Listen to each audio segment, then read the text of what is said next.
I have been so basically bare with you guys, and on my Instagram, that's not someone I am. I'm just being honest with you. I've basically opened up. You know how sometimes like that saying, okay, some people, I just have weird sayings, but I grew up in a weird way, so bear with me. But you know, there's some sayings that's like, you know, if you're nervous, imagine someone, like, you know, people have heard that weird saying where it's like, imagine someone naked, and it's like, oh, you know, I'm not nervous anymore because I have clothes on. Basically is my example to you guys. Like with saying the things that I've said, with posting the things that I've posted, I've been very bare and naked. With that is just, you know, not my style, especially on here. Especially if you know me and you follow me on here, if you know me personally or if you've met me. I'm a very goofy, all-out, hype person. And I kind of just take life as it comes in doses and by minute. So I wanted to talk to you about some things. First of all, thank you for all of your comments and everything on my interviews and on the live videos that I've done. I've posted small clips because on my mother's Facebook, mom's right here. Hello. Hey, mom. On my mom's Facebook, we get a little, well, she is very just all out. We have been through so much for years. And I've known my mom, I'm adopted, and I've known my mom for over 12 years. About 12 years. About 12 years. So in that time, in half that time, we went through a lot. And at about 5 or 6 years in, she started posting things and just, you know, putting the truth out there and saying, hey, if you're going to bother us, then it's going to be out there. I've been always the one that's pulled back from that, knowing what happens to survivors, knowing how it gets when you say things that, when you open your mouth and when you try to speak the truth, people want to silence you. There is a reason, and please let me express that. I can't stress that enough. There is a reason why survivors don't speak. There is a reason why you don't hear much from human trafficking survivors. I'm going to tell you that reason. It's because the people who want to point the finger, it's the people who want to be distracted by the focus. I'm not going to call anybody's names out, but the thing is, if I'm being this naked and bare with you guys, I'm not going to lie about anything else.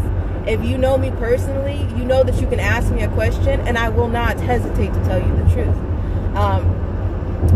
I don't feel the need to lie because of things that I've been through. There's bigger things and there's more serious shit that has gone on in the world to try to sugarcoat anything personally, for me. When it comes to survivors, it comes down to the fingers being pointed, the people that are focused on the wrong part of the picture, the people that are distracted by the wrong part of the picture. So if you're pointing the finger at someone over someone's story, imagine if someone told you, oh my gosh, I fell and scraped my knee. Wow, how'd you fall and scrape your knee? And someone tells you the story, right? But if somebody just breathed, I broke my leg, that's a little bit more of a serious situation, right? And now you're like, how come you didn't tell anybody that? How come you didn't say that? How did it happen? Can you break this down for someone? Okay? This is the problem with survivors. People feel like they hear one part of the story, and if it's not big enough or if it's not small enough, it's not believable. It's not credible. It's not worth their expectations. It's not up to their realm or their reality. That is the problem that we have with the world today, and that is why the problem of human sex trafficking has gone on for decades. No one is focused on the correct picture. It goes the same way with rallies and protests. Nobody is focused on the correct picture. Okay? I don't have a political line, as y'all have noticed. I don't have a color line, as y'all have noticed. I don't have any type of lines in my life. When it comes to my followers, you will see that I have drag queens on my page. I have LGBTQ on my page. I have black people on my page. I have white people on my page. I have Indians on my page. You can go down the versatile line. I have liberals on my page. I have Republicans on my page. I don't give a damn who you are. I don't care what you stand for, your pocket, what your name is, what rank you have. A human is a human, is what my point is. Okay? So when it comes down to how I am, I have lived so many things that I don't have a line. I don't have an agenda. I don't have an underlining, and I don't usually have to explain that to people. You have to get to know me to see that, because I don't believe just words. I believe that actions speak louder than that. Please stop pointing the finger and getting distracted. It's not going to stop just because I ask you to. I don't feel like I'm this big person. Everybody will say I'm special, I'm pretty, I'm this, I'm that, and people just don't understand that I'm that hype person, but I'm the opposite for myself, which sucks. I'm working on that side of me. But I'm the hype person for everyone else, but when it comes down to myself, I'm a different being. I see things differently. I don't feel the way things are thrown at me when it comes to like there's comments that people will leave me, and you will notice my response is not just thank you. I'm working on just saying thank you.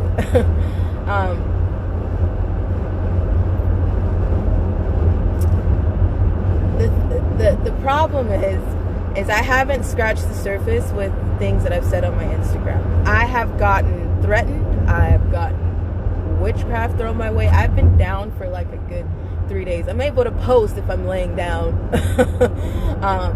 But I've been down for a few days because of some things that have gone on, some threats that have been sent my way, and some things that have been sent my way. I'm so used to it. It doesn't usually faze me one way or the other. I get back up and smile when I can. That's how it goes. You guys, I shared pictures of myself in the hospital. I was going through basically near-death situation, Mom, am I right? Yeah. And at the end of the day, when it was time and there was a way, or there was a moment of a time to smile, I did. This is just who I am. But I don't have to explain that to anybody. I'd rather you get to know me more and you see that on me for you to believe it. When it comes to scratching the surface with trafficking, guys, the few things that I've talked about are more so later in my life. I have not even gotten close to the things that I went through when I was younger. There was a ranking in my life, basically. There was a time in my life where it was family members. There was a time in my life where it was just someone on the street that I just didn't understand what was going on. Basically, hence the fact that it didn't faze me when I got older. It just made me angry. It just made me feel like something's not right, and I wanted to get out of it. I haven't even began to speak on, like I said, the things when I was younger.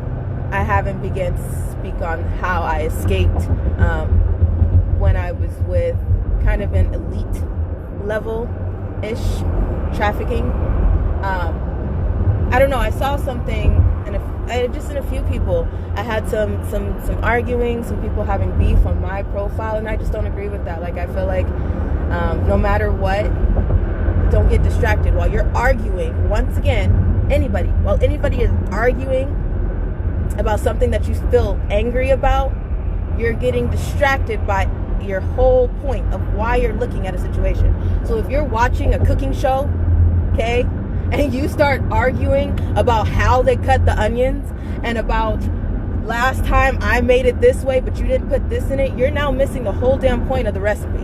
You've just lost the entire point of what you're talking about and what you're on, because now you're distracted by what you're arguing about, who's right and who's this and who's that. This is the problem with our world, but this is the things that people need to realize to stop and to see why there's other, human beings, children, people who grew up, adults in the life of sex trafficking, and they're stuck there because too many people are arguing or too lost and not focused and distracted. And another thing that I've witnessed with a lot of survivors is that people will, and I will always question the people that do this. I will question their character and their integrity.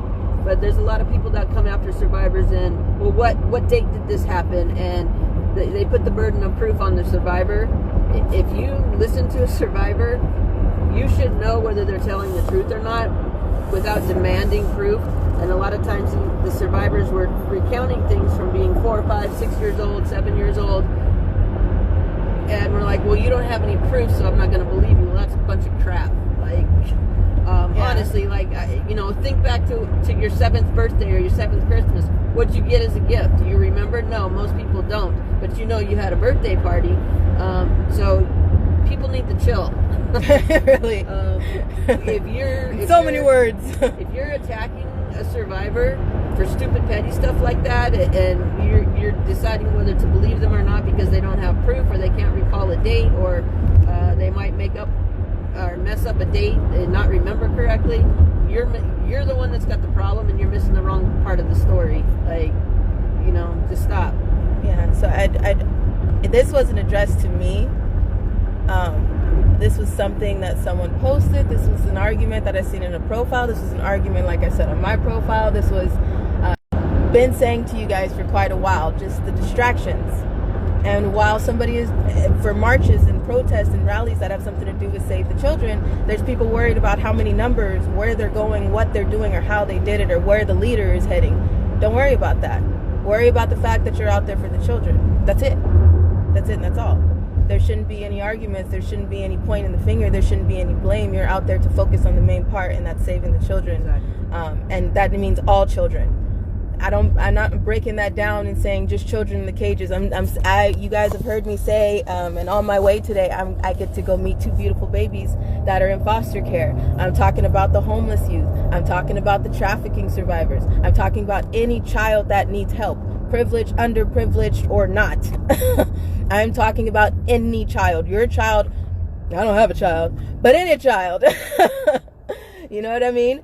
So we'll be going live today.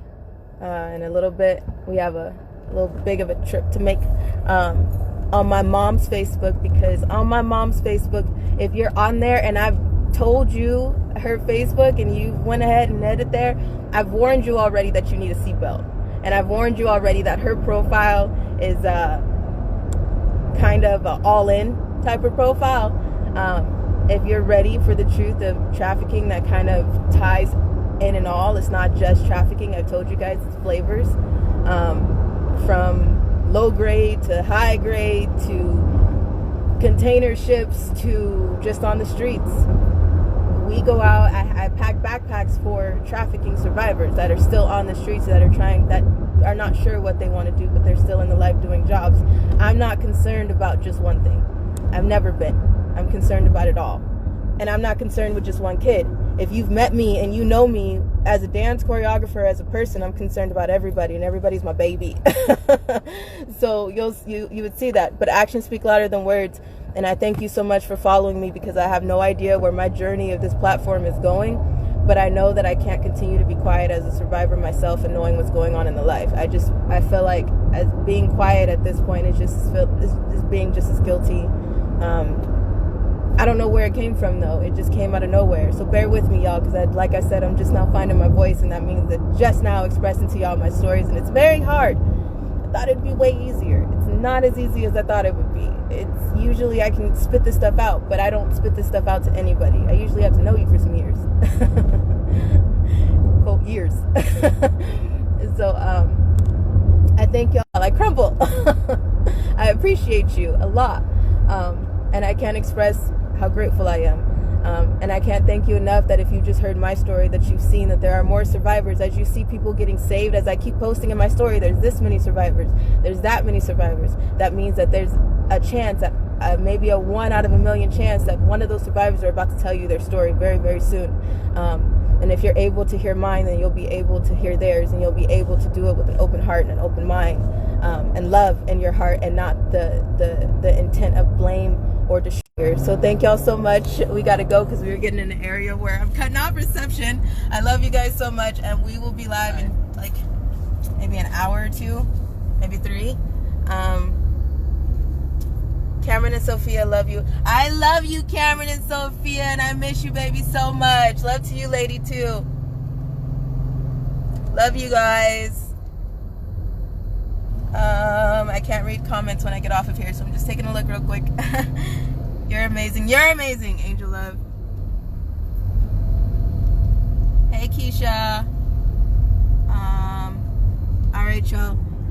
We'll be on Facebook later, and there will be more things that come out. I really love you guys' Instagram. But Instagram is just a whole different algorithm, you know. So, again, I don't do this for a media cookie. I don't need anything from this. It's amazing to just be able to heal from being hurt. So, thank y'all so much. We love you. Bye. Bye.